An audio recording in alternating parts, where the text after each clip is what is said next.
Hey! Tambala na! At eto na sila, ang nag-iisang masugid na tagahanga ni Nicole Yala. Chris Chuper! Kasama ang nag-iisang die-hard fan ni Chris Chuper. Nicole Yala! Dear Nicole and Chris. Dear Nicole and Chris. Dear Nicole and Chris. Dear Nicole and Chris.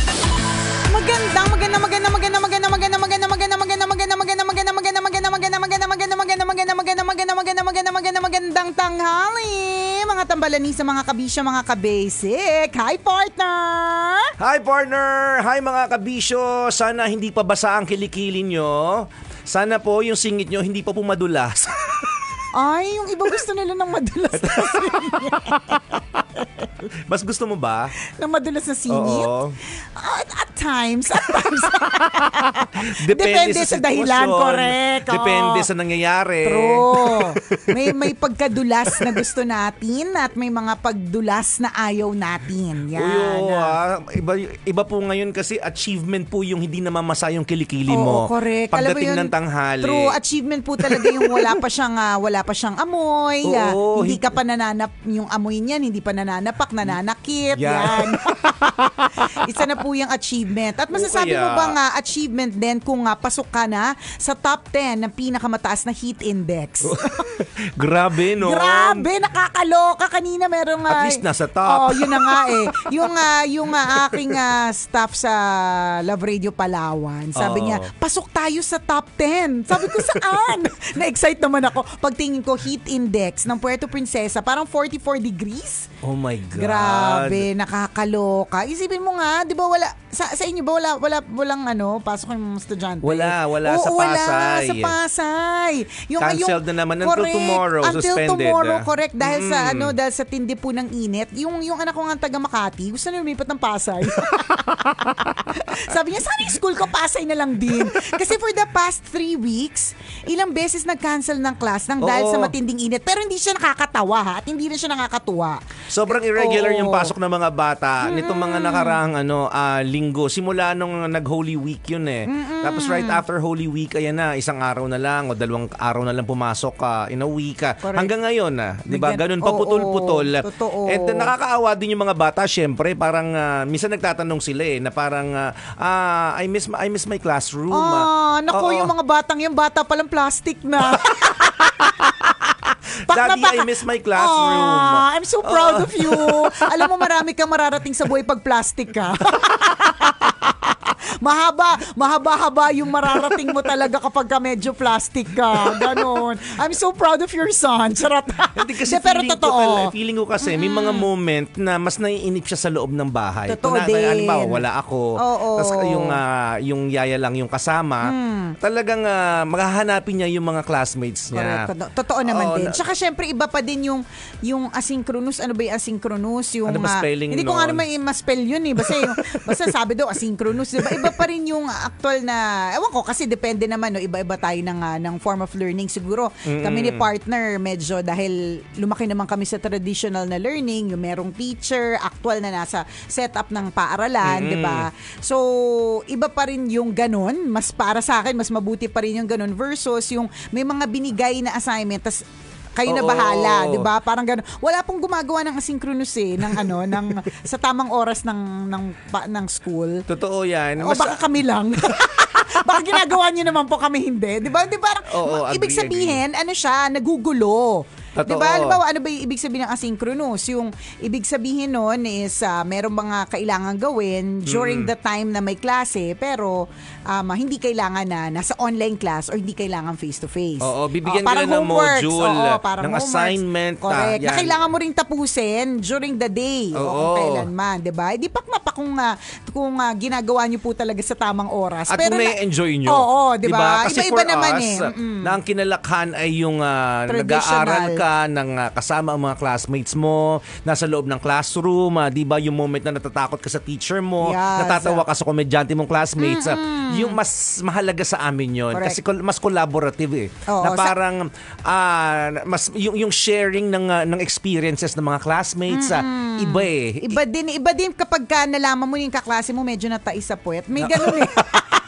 May ibang ano yun Unforgettable Oo, yun. correct. May something na pwedeng pag-usapan. Di ba? Yung mga ganun. Oo, hanggang sa tumanda kayo pare-pareho, sure, hindi nyo makakalimutan correct, yun. Na parang kahit gumanda na siya ng todo-todo, hindi nyo makakalimutan yung moment na naging amoy na bugok na itlog siya. Di ba?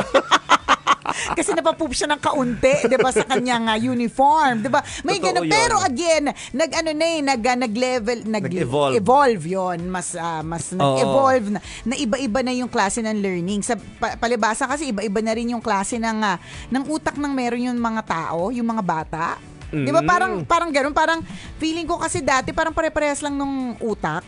Kasi Oo, pare-parehas lang tayo ng gusto. At saka pare-pareho lang tayo ng sources ng information. Oo, correct. Basta, TV. Oo, yun lang. Tapos Oo. ilang channel. Oo. Tapos ang hindi ko makakalimutan na sasabihin sa akin ng nanay ko, parang kaming magkakapatid, kapag meron kami mga nakuha sa mga ninong at ninang, itatago niya daw. Kasi sasali daw kami sa Milo Super Club, parang ganun. Kasi yun lang yung parang meron noon. Yun lang yung option that Oo, yun lang time. yung option na meron. Ngayon, ang dami na. Ang dami-dami ng Totoo. ibang klaseng sports activities. Iba pa yung hip-hop sa K-pop. 'Di ba? Iba pa yung gymnastics sa aero gymnastics, 'di ba? Totoo yun. Dati iisa lang pong direksyon ng lahat eh. Kapag ka medyo matangkad ka, basic, basketball 'yan, 'di ba? Oo. Kapag ka medyo parang mamasel, ganyan, 'di ba? Basic, magsi-swimming 'yan, ganun. Kapag ka very feminine yung bata, ballerina 'yan, 'di ba? Ganun, yun lang kasi talaga. Ngayon hindi na eh. Kaya nga meron ng traditional, progressive learning, homeschool, 'di ba? Basta ako partner, bilib na bilib talaga ako sa mga nag-homeschool. As in Kasi? talaga. Kasi yung pasensya ko partner, kasi ikli ng kilay ko. Hindi ko carry. Diba? Oo, Hindi mo magtutok. kayang, Hindi ko kayang magtutok ng ganon na parang yun lang yung, iba sa tututukan ko na ito yung gagawin. Kakainin mo yung Crayola ng anak Ay, mo. totoo yan, Pag partner. naubos yung pasensya mo. Kasi alam mo yun, pwede kasi akong ganito parang in-explain ko na maigi. Tapos kunyari, in-explain ko na maigi, ganyan. Tapos oo nang oo. Nung tinanong ko, hindi niya pa rin na-gets, partner. Gusto ko talaga magtumba ng electric fan tsaka ng refrigerator at the same time. Kaya nakakabilib yung mga nag-homeschool. Yung maraming yung mga taon. nagtututor din. Ang galing. Kakabilib, promise. Tama po yan. Magbaon kayo ng mahabang pasensya. Hindi talaga biro yung nag-homeschool, yung mag-tutor, o yung magturo ka sa anak mo. Kahit sabihin 1 hour lang yun, nakakaubos talaga siya ng pasensya. Correct. Di ba na-share ko Totoo. nga, hindi naman ako magagalitin na tao. Pero nalukot ko yung papel ng anak ko eh. Yung alam mo Nanggigil kasi ako. Kasi nga, di ba, parang very Ito nga. Alam ko yung nangyari before that, partner. Relate lahat ng mga parents na ang pasensya ay kasing ikli ng kilay nila. Before that, na-imagine naman kita, partner, kung gaano ka kapasensyosong pagpapaliwanag. Alam mo yun, parang talagang iniintindi mo siya, minamahal, ganon. Tapos nung tinanong mo, hindi niya pa rin pala nakuha. Makakalukot ka talaga. Buti nga papel lang niya lukot mo. Ako, partner, ilang beses ko na nalukot yung mukha ng anak ko. Waiting lang talaga Anak ako. yung mukha ng anak nilukot. Waiting na lang talaga akong yung magka-idea siya tapos i-post ako. Tapos Yung wala mapash ka ako. nakita pwede lukutin Oo. sa bahay nyo. Eto na lang, mukha ng anak ko, pwede na to. Iba. Kaya nga, paulit-ulit ko talagang sinasabi yan. Stay at home moms who homeschool, yan, na talagang bilib na bilib ako sa mga tao yan. Kasi palibasa, hindi ilang years na tayong nag-work. So working parents tayo, di ba? Kailan natin na-experience mag-stay at home? Nung pandemic. At nung pandemic na yun, si partner nga na homebody, parang nag-anxiety din ng ever so nabalisa slight. din. Nabalisa din ng ever so slight, di ba? So, paano na lang yung mga taong dito, yung everyday, yun talaga yung ganap nila. Stay at home. Totoo yun. Galing eh. Nakakabilib. Kaya hindi mo talaga masasabi na parang yung working parents lang yung masasabi mong magagaling. Or yung stay-at-home parents, yung masasabi mo lang na sila lang ang magagaling. May kapwa, may mga kanya-kanya talagang levels ng kagalingan. May kanya-kanya naman tayo ng strength, di ba? Correct. Kung ang strength mo talaga yung working ka.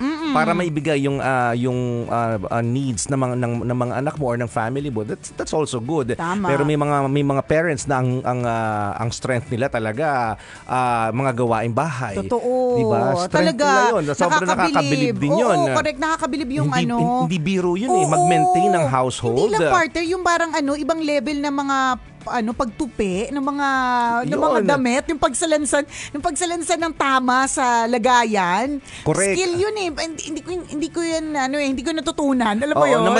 Na madalas disregarded, madalas underestimated. Pasalamat kayo pag umuwi kayo ng bahay, malinis yung bahay niyo. Correct. 'Di ba nakasalansan yung mga plato ninyo. Yung mga damit niyo nakaayos. Tama. Hindi biro yung mga ganung mga ganung activities sa loob ng bahay. Tinatawag nating activities, not Correct. responsibilities. Totoo. 'Di ba? Basta nakakabilib. And at the same time, may mga tao din naman talagang nakakabilib kung papaanong they spend much more time or hinahayaan na lang to spend much more time at work versus the home kasi nga kailangan nila mag-provide. So, may kanya-kanya po talaga. Mas maganda dito yung karerang kabayo. Ano ba ibig sabihin ng karerang kabayo? Yung di ka Takbo ka lang ng takbo. Takbo ka lang ng takbo ng dire-diretso. Ng sarili mong karera. Yun lang yun. Kasi, pag tumitingin kasi minsan sa palipaligid, nadidiskaril ka eh. Like, nito lang umaga, may nag-PM sa akin sa Instagram.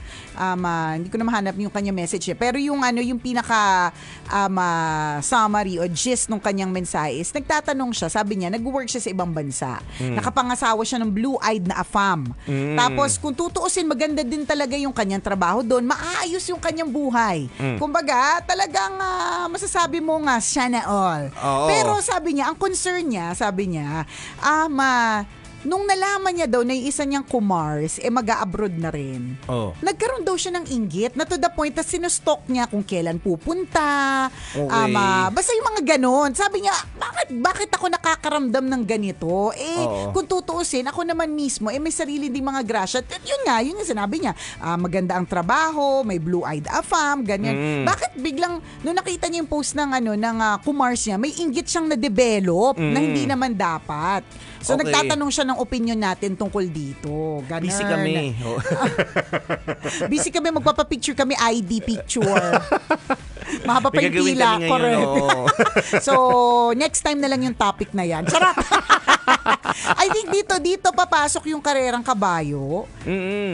Kasi totoo yun eh. Kapag nagsimula ka talagang mag-compare kung ano yung nangyayari sa buhay mo versus sa nangyayari sa buhay ng ibang tao, magkakaroon talaga ng comparison. Correct. Tendency is, maiinggit ka. Oo magkaiba eh. Totoo. Magkakaiba tayo ng laban sa buhay. Totoo. That's the bottom line. Magkakaiba tayo ng blessings, mas magkakaiba din tayo ng problema. Correct. So hindi tayo pwedeng magkumpara. Kasi totoo yun. Maaring ito nga yung blessings niya na kinaiinggitan mo pero hindi mo alam yung higit na challenges na meron siya na hindi mo naman din kaiinggitan. And normally diba? hindi declared kasi yon. Correct. Ang problema hindi natin alam kung ano yung nasa isip, ano yung dinadamdam, ano yung pinagdadaanan ng taong yon unless ikwento sa atin. Tama. So doon pa lang malaki na yung pagkakaiba eh. Iba yung laban niya, iba yung laban mo. Correct. Ang nakikita lang kadalasan natin yung mga tangible things yung mga nahahawakan which we consider sometimes blessings. Magkaroon ng bagong TV, makapunta sa ganitong lugar, di ba, makabili ng bagong sapatos, bagong cellphone. Swerte naman niya, napaka-blessed naman niya, nakabili siya ng bagong cellphone. Hindi laging ganoon. Minsan yung magkaroon ka lang ng masayang pamilya, blessing yun eh. Minsan hindi natin alam yun. Correct. Nakatanggap ka ng biyaya ng malaking TV, pero hindi ka masaya. Di ba, mag-isa ka lang nanonood. Tama. Versus doon sa isang mong kaibigan, hindi nakabili ng bagong TV pero nagtatawanan sa loob ng bahay. True. 'Di ba? Nag-video okay sa lumang TV. Correct, 'di ba? Magkaiba kayo nun. Kailangan pukpukin pa yung TV para makapag-video okay, 'di ba? Pero yung kaligayahan nila wagas. Correct. So magkaiba talaga eh. Yun lang din yung gusto nating sabihin doon sa Mary Rose yata or Mary Ann yung nag-message na karerang kabayo na lang, 'di ba? Takbo ka lang ng takbo sa sarili mong karera. Kung titingin ka man sa iba, I think for the purpose of helping, 'di ba? Kung gusto mong tumulong, ganon. Pero kung ang purpose ay ano na kaya ang ginagawa niya? Ilan na kaya yung TV nila? 'Di ba? Marami na kaya silang tosino? Ang dami. Frozen na kaya yung longganisa nila? Kasi mag-overthink ka niyan eh. Totoo. Nakaluto na kaya siya ng gelatin? Correct. Yung kayang laman ng selekta nilang galon, talagang tunay ang laman. Gulay kaya ang laman, galunggong o tunay na cookies and cream, di ba? In-overthink mo na yung blessings ng iba, samantalang ikaw mismo sa sarili mong buhay, hindi ka na nga magkanda o gaga. Kailangan pa bang memorize yan? Basic! Muli ako boss ni Nicole Yala. At ako naman si Cambio King Chris Chuper. Na nagpapaalala, una magdasal ka para mabuhay ka, pangalawa mag-toothbrush ka para mabuhay naman, di ba? Yun! This portion. ACS Manufacturing Corporation, ISO certified, maker of world. Maski pagdating sa ewan ko, ever since kami ni dito sa amin sa Tambalan, karerang kabayo kami pagdating sa aming work. Yun yung trinain sa amin ng dati naming boss, and feeling ko kalma yung buhay kasi kapag kakarerang kabayo Kasi kapag ano ba ibig sabihin ng karerang kabayo? Yung may tawag dito, yung may takip, may palitada, blind may palitada, may ganon sa gilid. Palitada ba tawag doon? Platito, topada, platito. Hindi ako sure. Oo, may topada. ganon, may cover. May cover sa dalawang gilid. Kasi, good thing and bad thing. Good thing kasi gawa ka lang ng gawa.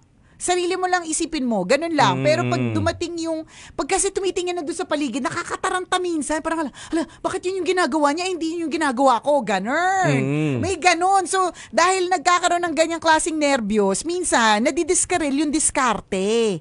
Correct. Yan, ganun yung Kaya ako naniniwala ako best pa rin talaga yung karerang kabayo. Nakakatulong naman though kapag alam mo yung ginagawa ng iba. Kasi pwedeng mag-inspire or pwedeng to learn from it, ganun, diba? Kaya lang kung lagi kasi tinitingnan yung iba, mapapanik ka overthink pa more, ganun. Yes, so actually magandang yun, kumbaga magandang tool, magandang strategy yung karerang kabayo. Pero feeling ko lang mas maganda yung yung mas kilala mo yung sarili mo. 'Di ba? Meaning, kung kilala mo ang sarili mo, mas makakapag-decide ka ng tama. Halimbawa, makakita ka ng bagong TV mula sa kapitbahay ninyo. Kilala mo ang sarili mo na kapag nakakita ka ng gano'n, namomotivate ka. Yan. Na-inspire ka.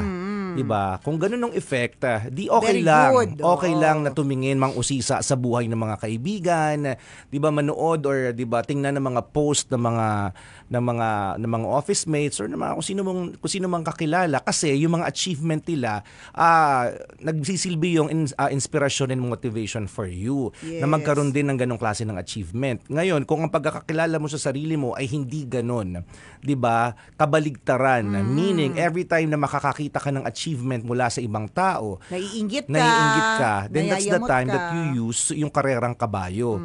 'Di ba? So it's all a matter of parang knowing yourself very well. Importante 'yon. Ano ka bang klaseng tao? 'Di ba? Pag nag-compare ka ba, naiinggit ka or nai-inspire? Kung nai-inspire, then tingin okay lang ng lang. tingin sa iba, 'di ba? Paano niya ba ginawa 'yun? Gagawin ko din. Correct ka. Ganun. Pero kung inggitin kang inggit, tao, selos, nagigreen ka sa sobrang tindi ng inggit mo at to the point na minsan yung mga iba naninira ng kapwa dahil sa inggit. Kaya lang naman nakuha yan kasi ganito, 'di ba? Kunin mo na yung yung pantakip ng mata ng mga kabayo. Maraming diyan sa Santa Ana, 'di ba? May for sale diyan, bili ka. Gamitin mo 24/7, 'di ba? 7 na agad yung bilhin mo para Monday to Friday. Pwede mo siyang Iba-iba gamitin. para malinis, ganun, para hygienic, ganyan.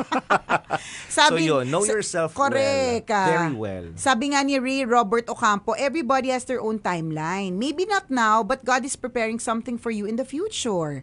Listening from Brunei. Yan. Correct. Totoo yun. Kanya-kanya din tayo ng panahon. Maaring inaalat ka sa pagkakataong ito, pero you'll have your time. You'll have your moment to shine. In God's perfect time. Diba? Wait ka lang, kanya-kanya tayo ng panahon. Correct. Diba, parang parang kasikatan. For example, di ba sa mga celebrities, kung tutusin, pare-pareho lang naman sila magagaling umarte. Tama. Pero hindi lahat nabibigyan ng time to shine. Diba? Hindi lahat nabibigyan ng project. Nabigyan mo ng project, pero dahil hindi pa nila time, hindi na-recognize yung talent nila. Di ba parang si Alden Richards, bago siya talagang naging super big, ang tagal na din niyang umaarte. Di ba? Naging parang leading man pa nga siya ni Marian at one point. So, kumbaga kung sa projects rin lang, hindi naman siya din nauubusan. Pero, when did he become really big? Na talagang, wow! Totoo. 'Di ba? Parang si Alden yan ganun. 'Di ba? Kanya-kanya talaga moment. Si Maine din. 'Di ba? Bilang naalala natin si Alden at si Maine. Si Maine, 'di ba? Who would have thought?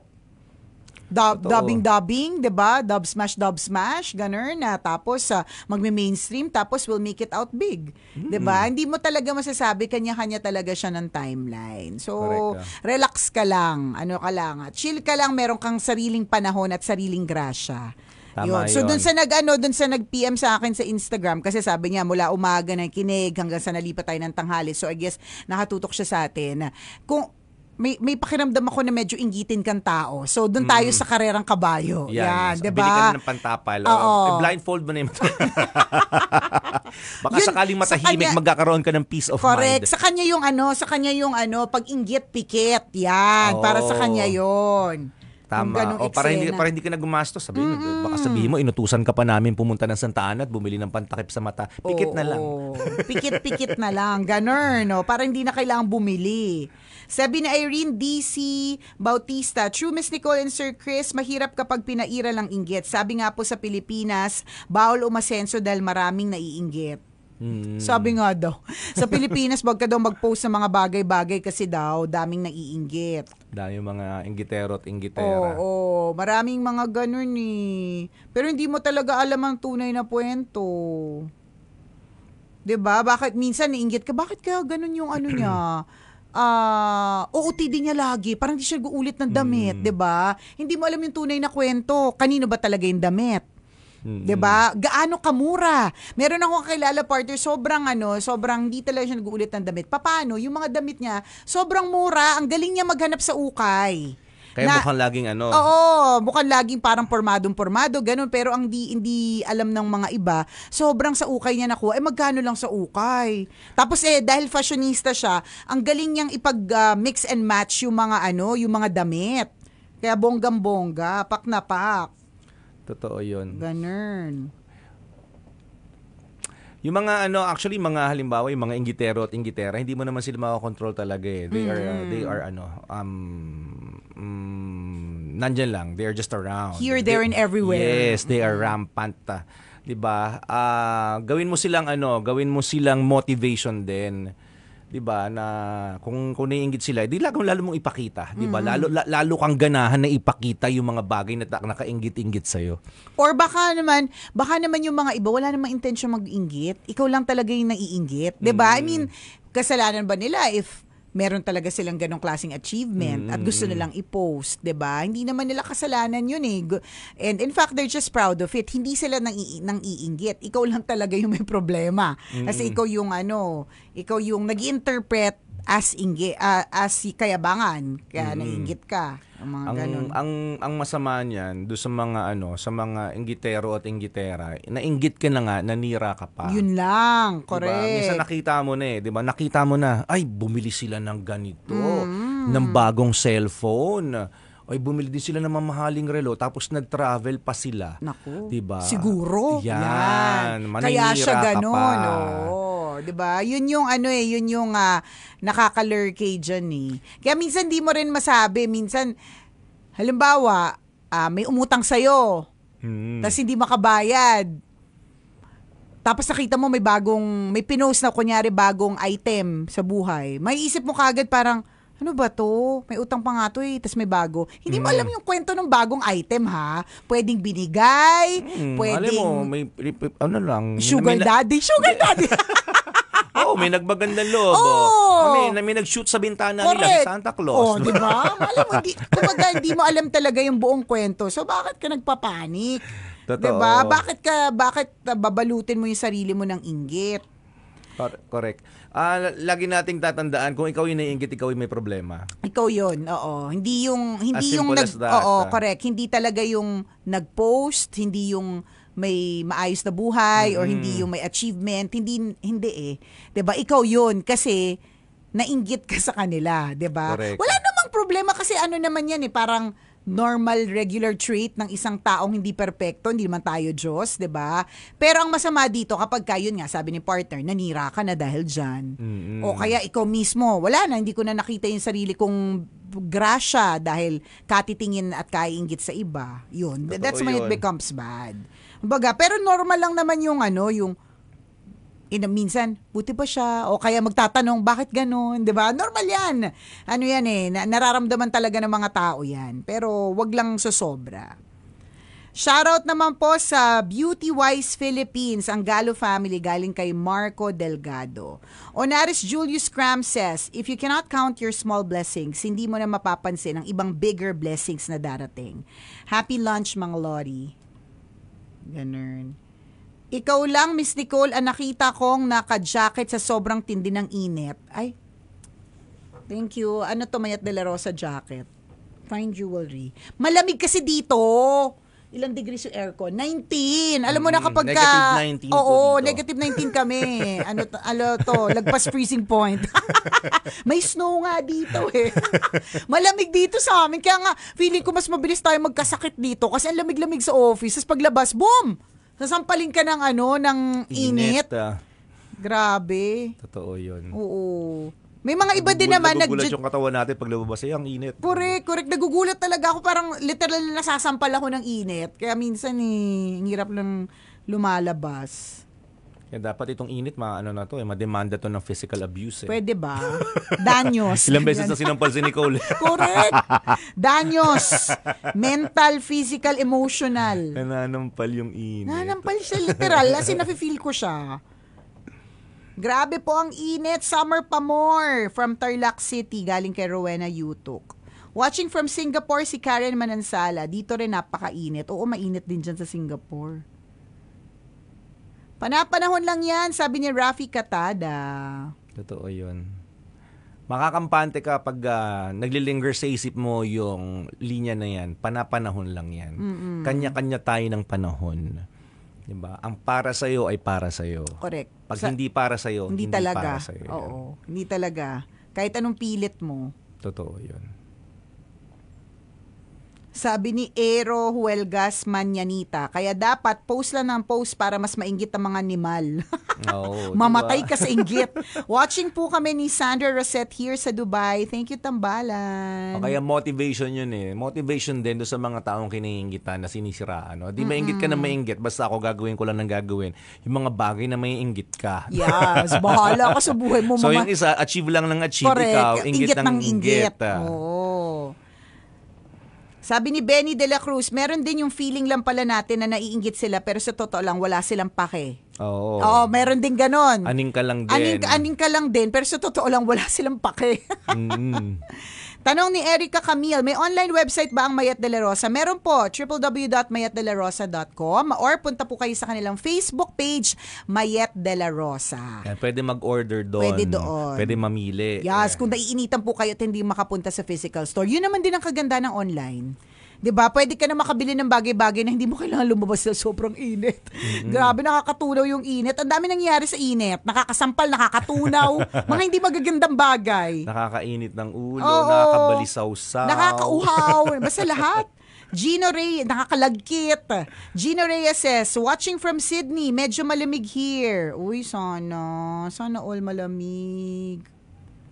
Sydney, Australia. Rene Balasanos del Pilar, watching from Tabon-Tabon, Leyte. Hello, Nicole. Hello, Chris. Ang Janet Jackson from Paranaque, sabi ni Eason Darwin. Maulan daw sa Lukban, sabi ni Jean Quevedo. Lagi maulan dyan. Hindi nauubos ang tubig dyan sa Lukban. Sana all laging wet. Charot. Sana laging basa. Sana laging basa. O siya, exit na tayo, mga kabisyo. Tatry kong i-check kung haba pa yung pila ng ID picture. Tapos ka na ba sa ID? Hindi pa, mamaya. Ang estimate ko dyan, 30 minutes. Ay, 30 minutes. Waiting time, oo. Check ko lang, baka lang umiksi na. Baka lunch time nagla-lunch. na. Oo. Or Nagla-lunch either sila. dumami kasi lunch break na. O, check ko na lang. Paano ko malalaman kung hindi ko susubukan? Hindi, may ID picture taking po kasi kami dito ngayon eh. Oo. Kadaks, salamat mga kabisyo. Ingat kayo.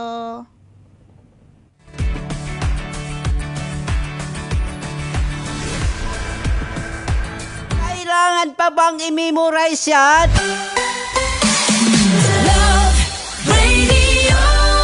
Basic!